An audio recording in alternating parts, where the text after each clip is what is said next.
Patuloy natin ang paggawa ng o pag-repair sa ating tangkal mga parikoy. Tangkal ni puti. Dito. Lagyan natin ng dingding. Pile tayo ng hollow block dyan. Pero before tayo mag-pile ay magbungkal muna tayo para sa ating hollow block.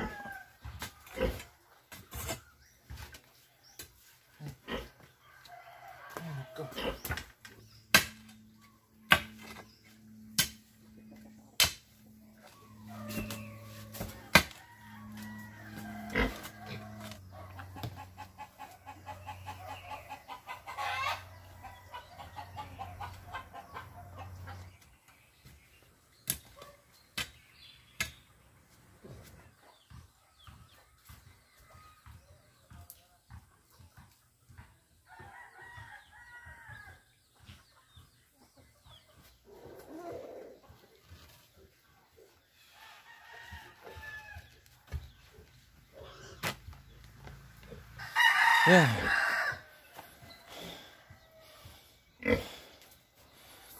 Bukas naman tayo. Tuloy natin ito bukas. Buhusan natin. Dahil pahinga na tayo. Pagod na.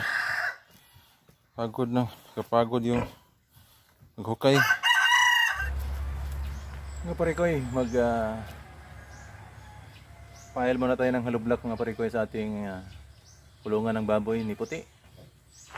Ito yung napisahan natin. Tapusin muna natin ito dahil alas 10 na ng umaga.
Yan ating wrap na finishing. Hanggang dyan lang. Dahil wala na. Yan. Sa loob. Back to back yan. Back to back. Yan. Yan siya. Ito wala na. Kasi may nakaharang. Doon. Yan lang ang ni-random natin na finishing. Para finishing ito.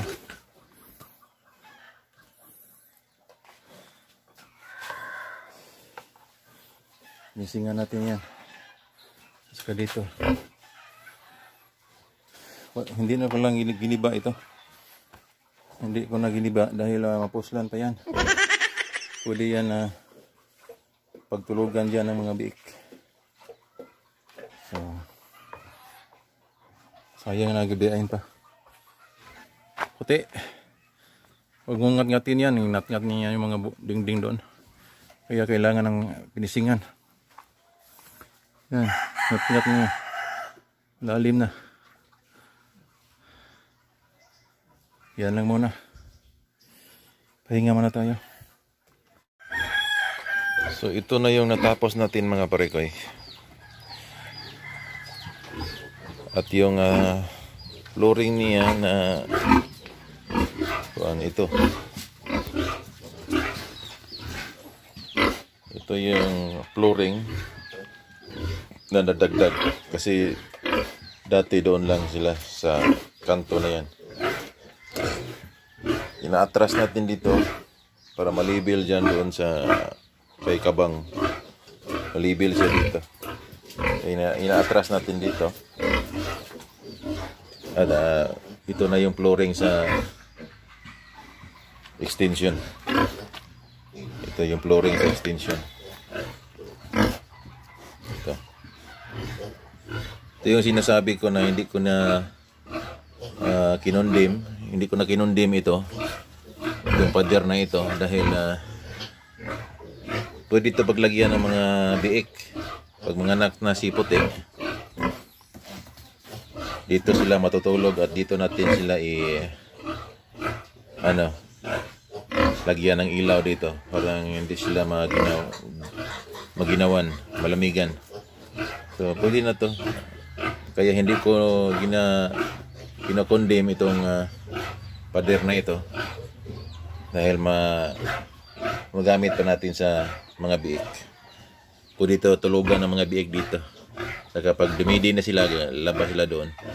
So okay kayo. So ito na yung natapos natin. Para sa akin ito na yung tapos na to. Pwede na to. Basta may sarado lang, may pinto lang siya. At sarado sa pinto. Kawayan lang muna siguro ang gawin nating sarado.